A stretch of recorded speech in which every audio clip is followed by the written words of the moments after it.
ছাত্র রাজনীতির ব্যস্ত অঙ্গনে বইছে যেন এক নতুন আনন্দের হাওয়া। আন্দোলন, সংগঠন আর নেতৃত্বের ব্যস্ততার মাঝেও একের পর এক ছাত্রনেতার বিয়ের খবরে শুভেচ্ছার আলোচনায় মুখর সামাজিক যোগাযোগ মাধ্যম। বিশেষ করে বিশ্ববিদ্যালয়ের ছাত্র সংসদ সংশ্লিষ্ট কয়েকজন পরিচিত নেতার সাম্প্রতিক বিয়েকে ঘিরে ক্যাম্পাস মহলে তৈরি হয়েছে ভিন্নধর্মী এক আবহাওয়া। শুরুটা হয়েছিল ডাকসুর ফরহাদ এবং মহিউদ্দিনকে দিয়ে। হঠাৎ করেই গত বছরের 24 ডিসেম্বর একই দিনে বিয়ের পিঁড়িতে বসেন ডাকসুর জিএস এস এম ফরহাদ এবং এজিএস মহিউদ্দিন।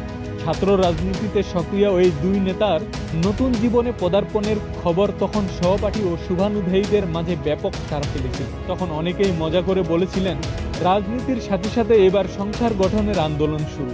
সেই ধারাবাহিকতা যেন এখন আরও জোরালো হয়েছে।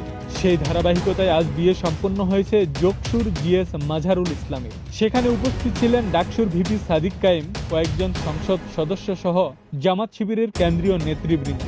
এদিক বাগদান সম্পন্ন হয়েছে শিবিরের আরেক কেন্দ্রীয় নেতার।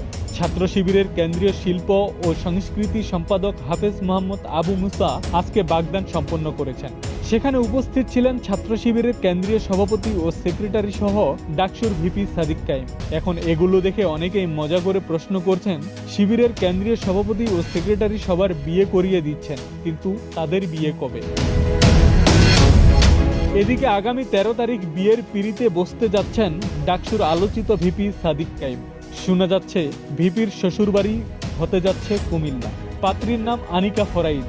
এই খবর ছড়িয়ে পড়ার পর ফেসবুকে অনেকেই মজা করে লিখছেন, ছাত্র রাজনীতিতে এখন সবচেয়ে বড় সংকট ব্যাচেলর নেতার অভাব। কেউ কেউ আবার মজা করে বলছেন, মনে হচ্ছে শিবিরে এখন নতুন কর্মসূচি, এক দফা এক দাবি, দ্রুত বিয়ে সম্পন্ন করি।